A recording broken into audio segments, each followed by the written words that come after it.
Abby likes driving faster than me. Why do you like to drive fast, Abby? Because you get there faster and it's more fun. Okay, today we're taking Cody for 2 hours of 3 hours of placement testing for high school, and then Ab and Britt are going to their last 2 hours of driver's training. Okay, all right, let's get going. Now load up or we're going to be you driving, girls? Why not? When they started driving, I was a little bit worried, thinking that they actually talk too much while they're driving, so it kind of made me nervous.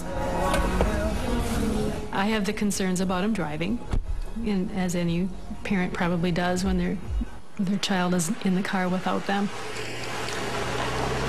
I work in the emergency room and I see many kids come in that the radio caused the accident or the fallen CD or the fallen cell phone. To me, I thought, there's 4 eyes now looking down that road to see if a car is coming, although there's been times where 4 eyes still didn't see it. How you doing? You guys ready? Yeah. Okay, Pat Foley is charged with getting the girls ready for the state driver's license test. Today I'm working with the girls on parallel parking is probably one of the major things we're going to do, plus the 90-degree backup. It's their final lesson before they take their test on Tuesday. They're really pretty good. Their mom and dad have done a lot of work with them. They have to maneuver together, and one of the things that I noticed the first when we first went out was they were cutting their left turns a little bit. Okay, we're going to go out. For behind the wheel, we had to have 6 hours of driving with an instructor. We learned how to parallel park and 90-degree parking and other things. This one? No, right down here by the cars. Between the 2 cars, we'll go. We'll make it a little tougher for you. That's for sure. I got enough for a little bit. A little further. All right. Put it in reverse, hard to the right. Till you get to that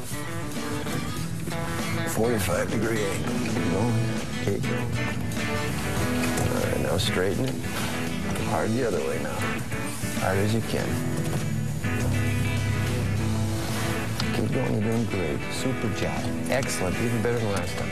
Okay, and then straighten it. And go up just a little bit. But how do Abby and Brittany actually coordinate driving between the 2 of them? Abby takes over the pedals and the shifter, and I take over and we both steer. We both steer, and I take over the blinker and the lights. We gotta go where we're going, so we know where we're going.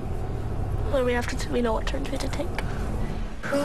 This verifies the fact they've completed their 6 hours, which is required by the state, and then Abby's going to sign. Abigail? This card, along with your permit, you'll need. Okay. And that's yours. This will be the first time conjoined twins have applied for a driver's license in Minnesota, and exactly how they will take the test and how many tests they will need to pass is still unknown. When it came to get their licensure, the big question I think in everybody's mind is, how are these girls going to drive? The state just asked me, is there any limitations that these girls would have? As the girls' physician since birth, Dr. Joy Westerdahl knows the twins' capabilities and physiology well. At 16, Abby and Brittany seem to be developing normally, but their yearly checkup is a time to keep track of any issues caused by their conjoinment.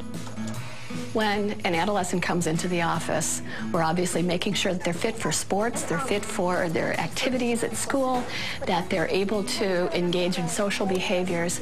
Those are not unique to the girls. However, because they have 2 hearts, lungs, circulatory systems that are conjoined, I'm looking to make sure they're not developing premature high blood pressure, respiratory problems. There you go.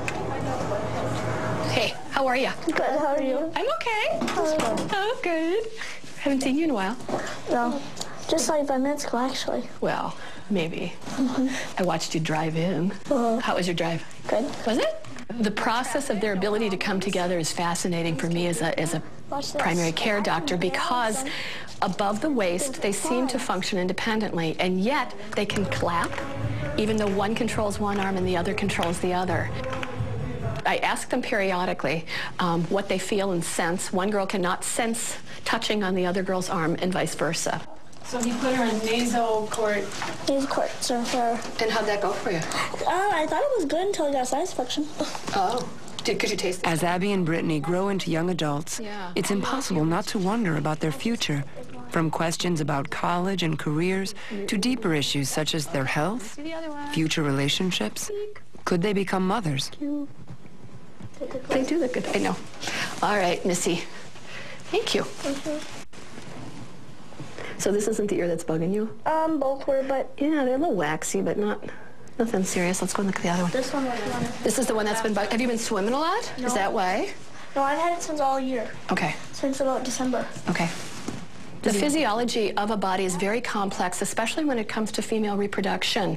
It's not simply organs, but it's regulated by several centers in the brain. We have 2 brains that we're working with that have to regulate the ability to have a child. I suspect everything will go normally, but that only time will tell.